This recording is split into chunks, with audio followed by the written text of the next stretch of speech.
So how do I do this Airbnb or short-term rental arbitrage? I've heard a lot about it. How do I do it? That's another great frequently asked question I get.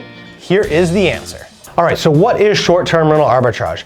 This is the practice of renting a place out.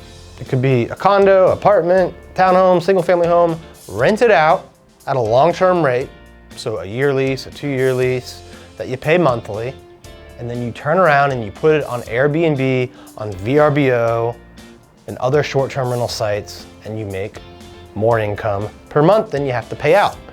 Now, the metric I like to use is to find a place where the STR, that's the short-term rate, equals 2 to 3 times the long-term rate. So how do you find out the long-term rate? Well, you can just look on Zillow, other sites, Craigslist, Facebook Marketplace, right? That information's all out there. How do you find the short-term rate? Well, there's a site called AirDNA.co.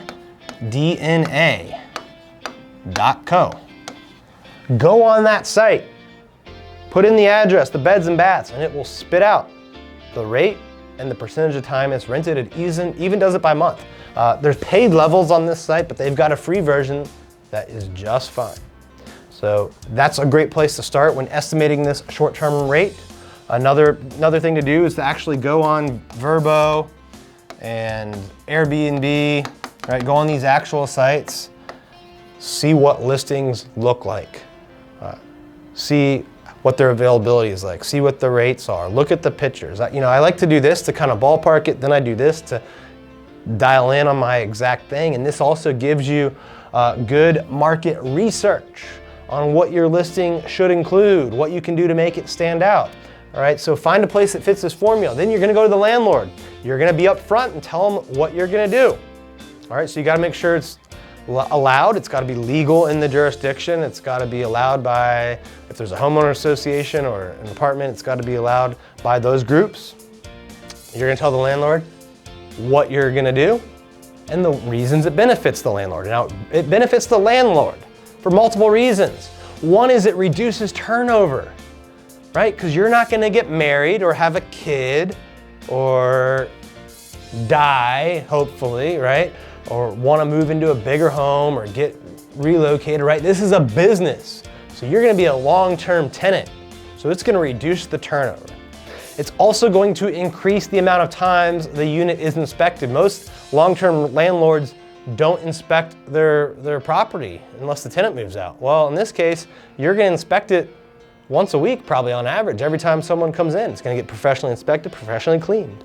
So chances are that unit's gonna be much better taken care of and the owner's gonna have to worry about turnover. So you get it under lease, now you gotta go out and furnish it. Buy the furniture that is gonna make it stand out. Don't go too expensive on it, of course. Take really great pictures, write good marketing descriptions. Get contractors and cleaners on standby, right, to help you with this business. And you go list it on Airbnb and VRBO. You can use the cleaning fee on there to pass that cost on to the tenant, the short-term renters. And there's a lot of other marketing things you can do that you'll learn as you start doing these, but typically you can recoup your startup costs, which, by the way, it's only the first month's rent, security deposit, and the cost to furnish it. You can typically recoup that in just a few months, and then you can scale this and get to where you're doing 10 units or more, right? And cash flowing 25, 50 grand a month. So this is a great way to start if you have no money or just a little bit of money, and don't have the ability to go out and buy a place. This is a great way to start and get cash flow, and then use that to go buy deals and start doing more and more. For more answers to questions like this, make sure you hit the subscribe button, and I'll see you next time.